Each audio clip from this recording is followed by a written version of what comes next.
Hi, it's David from Easy Tiger. I'm the head dough puncher here. And holy cow, so many of you here in Austin have been coming and getting a sourdough kit from us. This is so exciting. I know there's some questions out there too about, now what do I do with it? So we're going to tell you a little bit about what to do when you get home with your starter, how to feed it, care for it, maintain it, and of course, use it for baking. So you get a sourdough starter like this, and it has 100 grams of our sourdough starter in it. So once you get home, you're going to want to feed this little starter. Feeding it with some flour, and I have unbleached all-purpose flour here. King Arthur's a great brand. We use Central Milling flour, but unbleached preferably, but any all-purpose flour you have is going to work just fine for this starter. And we're going to give it a little drink of some water too. So we have our starter right here. Oh, and I'm doing this by weight. I really prefer to weigh things out for bread baking. It keeps those ratios in line. If you don't have a scale, it's okay. We'll also give you some volume measurements, but if you have a scale, it's best to use a scale. So, got a clean bowl. I'm going to put my starter in that bowl. And you can see, our starter looks like a dough. Some sourdough starters look more like pancake batter. There's lots and lots of different ways to make sourdough starters and to keep them. Ours is what's called levain dur in French, or sometimes we call it a solid starter, but it's a dough-like starter. So for every 100 grams of flour, we just put 60 grams of water in with it. You can also make this into a wetter starter if you have recipes that need that. You just, during the feeding, maybe you want to use equal weight flour and water. But for our style of sourdough, we're doing 100 grams, 100 parts of flour, and 60 parts of water. So, that being said, I've got my 100 grams of starter, and when you get it home, it might not be exactly 100 grams anymore. It's going to evaporate a little bit of water, and just through the fermentation, it may have given off a little bit. Just whatever you come home with, we're pretty careful about weighing out 100 grams for you, and we can go over a tiny bit. But whatever you have in your starter kit, when you get home with it, just use that and then feed it with 60 grams of water.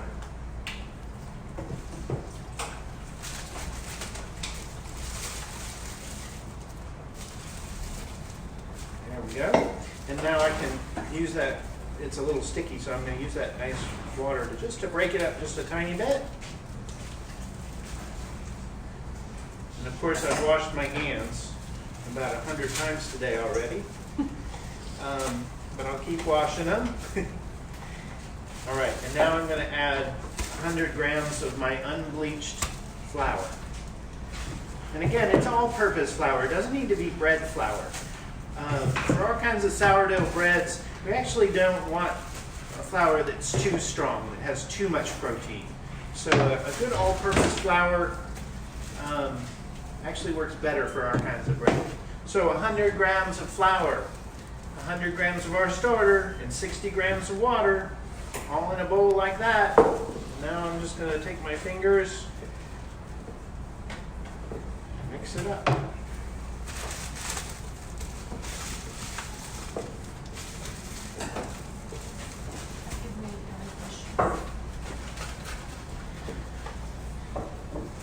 So I'm just trying to get this all in one kind of well-incorporated mass. I don't have to, for my starter, it's going to sit for a while. I don't have to worry about developing the gluten here. I want to do it a little bit so it traps some gases, but it's going to be just fine if I just, see, I'm just kind of kneading it just a tiny bit, just to make sure everything's together. I can also squeeze it between my hands. There we go. That's what I'm looking for.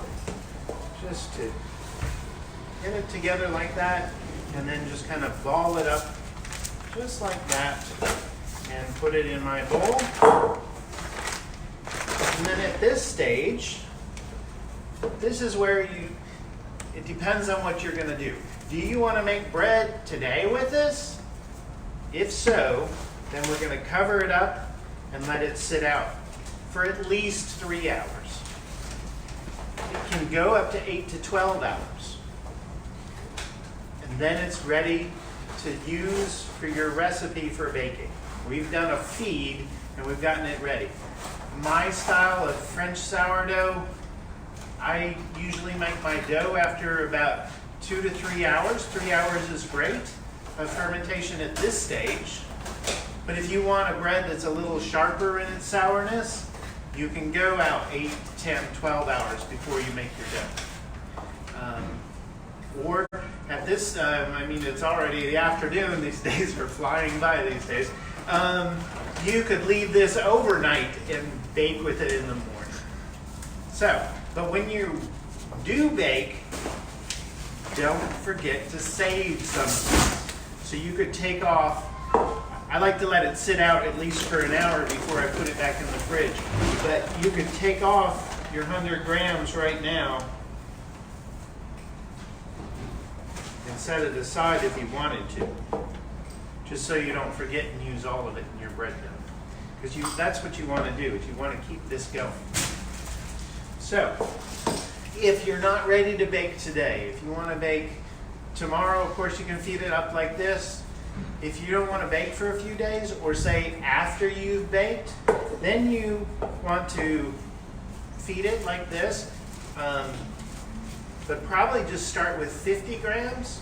Use 50 grams of flour and 30 grams of water. And then that's your maintenance feed. So once you have it fed, leave it out for at least an hour because you want the warmth to start it going. You want it to, for that fermentation to really get going first, but then you just make a little ball and put it back in your container, just like this, and put this in your refrigerator. This can live in your refrigerator for a long time, but it does need to be fed about once a week if you're not baking with it. That's important. So you can maintain your starter in your fridge. If you don't bake during the week, then you should take it out and feed it one more time, let it sit for about an hour, and put it back in the fridge. If there's one other little secret here. If you have your maintained sour in your refrigerator and you're ready to bake, you got to plan ahead a little bit. So this has been in the refrigerator for 4 or 5 days, or a week, or 2 weeks and fed once. Take this out, and you want to do just what we did before.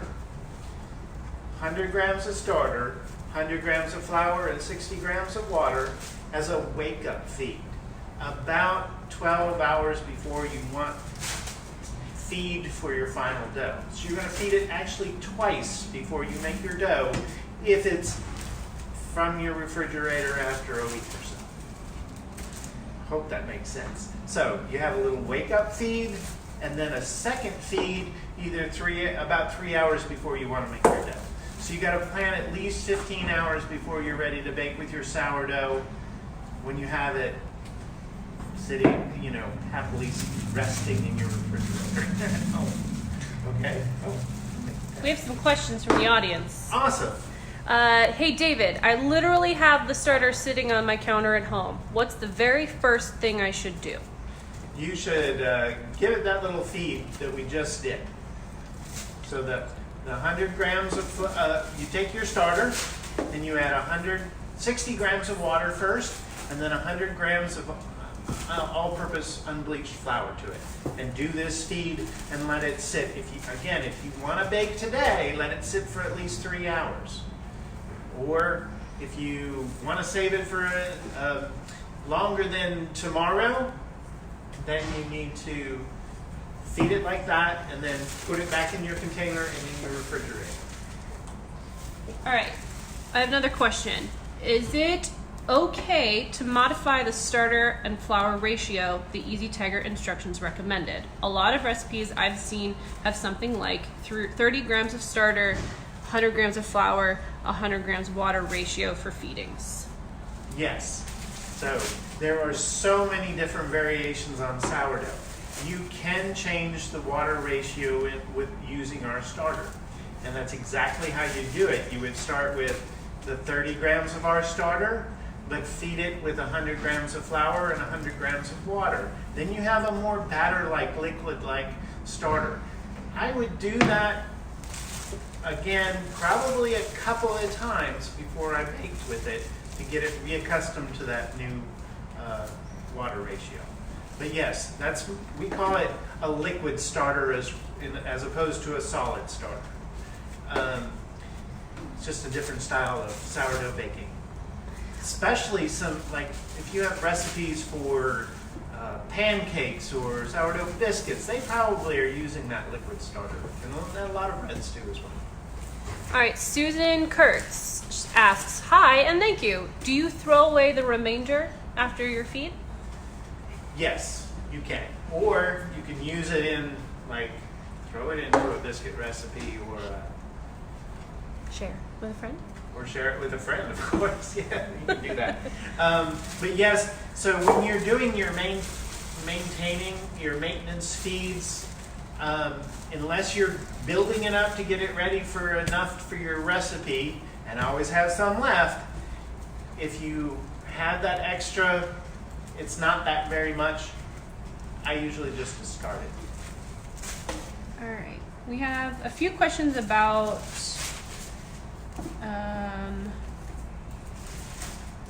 recipes. Can you recommend some resources for beginner recipes?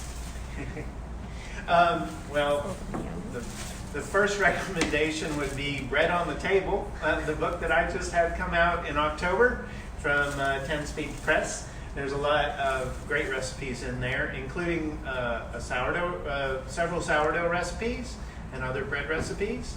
There's some other great bakers out there. Ken Forkish and Lionel Vatanet has made a great book, and there's lots of great bread books out there too.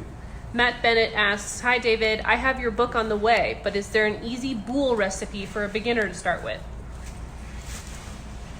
Yes, we have one that's going to come out within hours, no, probably minutes. We have a recipe that we're putting together to use this starter that's going to go with a video that we have coming out next week. It's really exciting. That goes a little more in depth into the method of bread making that we do. What else can you do with sourdough starter? Or sourdough? There are lots of other kinds of foods and recipes you can use sourdough in. Of course, pancakes, biscuits come to mind. I've even seen people, stick a little bit in their chocolate chip cookie. So it can add flavor and other dimensions to all kinds of different baked goods. It's fun to, search for sourdough recipes and you'll get lots and lots of stuff. All right, Brandy Lewis asks, I just picked up my starter today. What do I need to do now? Okay, so hi Brandy, if you just got your starter, then especially if you want to bake with it soon, what you need to do is feed it. You take the sourdough that you got and you add 60 grams of water. And by the way, this is like lukewarm water. You don't want it too cold because you want to get that activity going, but you don't want it scalding hot or you might kill some of the yeast. So you feed it with 60 grams of water and 100 grams of flour, and you just mix that together along with this starter that you have. You mix that together until you get a nice homogeneous dough-like starter like this. Then you want to let that sit out for at least 3 hours if you're ready to bake today, or you can save it out overnight. If you're going to bake tomorrow, leave it at room temperature overnight, or you can stick your fed sour in the refrigerator and maintain it for up to a week. And keep it beyond that, you want to keep feeding it at least once a week. We have a question. You have flour on your website. Do I have to use bread flour, or can I use your flour, or do I have to use all-purpose flour? What's the difference? So bread flour has typically, and the labeling isn't very exact, unfortunately, but bread flour typically has a little bit more protein, a little bit higher gluten. It's not high gluten flour, but it's a little bit stronger. I like all-purpose flour, but I also like to choose all-purpose flours that are made just from red winter hard wheats. King Arthur is a great example. Central Milling is a great example. I happen to know that Whole Foods private label flours are made that way. But any all-purpose flour will work. I prefer unbleached. Unbleached has the more flavor preserved. The bleaching kind of bleaches out some of the flavor. So I prefer all-purpose because it's a little bit less gluten, and you'll get a nicer, more open whole structure in your bread from a little bit lower gluten flour. I hope that answers the question. Bread flour, if that's what you happen to have, it will work just fine. Okay, one more question. David, I picked up my starter this morning and forgot to put it in the fridge. Did I mess it up? No, not at all. So again, if you have your starter, it doesn't have to be refrigerated right away. And especially if you're ready to bake today or tomorrow, you don't want it in the fridge. You want to feed it and leave it out and have it get to room temperature and get really active and ready to bake with it. Now, if you don't want to bake today yet or tomorrow morning, then stick it in the either feed it up right now or just stick it in the fridge and you can pull it out and feed it later. Christopher Laughlin wants to shout out, "You are doing a great job, David Norman. Love your teaching a class on how to make bread." Hey, Chris. Glad you dropped in on us. We're having fun here. One more question. Can we... Beth Zetzman asks, can we use different flour/starter ratios than what was recommended in the sheet? Some recipes have a 30-gram starter, 100-gram flour ratio. Yes, you can. If you have a sourdough starter recipe that has a different ratio, that's like equal parts flour and water, you can use ours as the seed to get that started at that ratio. It's just there are different methods. There's lots and lots of different methods, and one of the variables is the hydration level, how much water to flour there is. We have a more of a solid starter, a more dough-like starter. That's the style bread that we make. But if you have recipes that call for a more liquid one, use this as the seed and then just start feeding it with that new ratio. So use 30 grams of this and add 100 grams of water and 100 grams of flour. But do that a couple of times to get it, like that now, and then do it again tomorrow morning. Then you'll have a really active liquid starter. It'll work just great for that. All right, one last question. David, if I have questions about bread making or recipes, or if I want to ask you questions, where do I do that?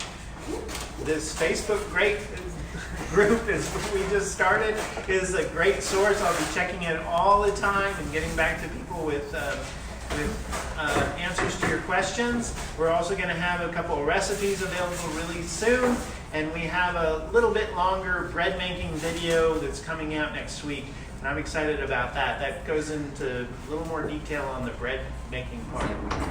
Say the name of the group one more time. What's the name of the group? Yeah. Easy Tiger Breadwinners. All right. Find it through our Facebook page or through easytigerusa.com. And we'll have recipes available up on the website as well. Okay. Thanks, everybody.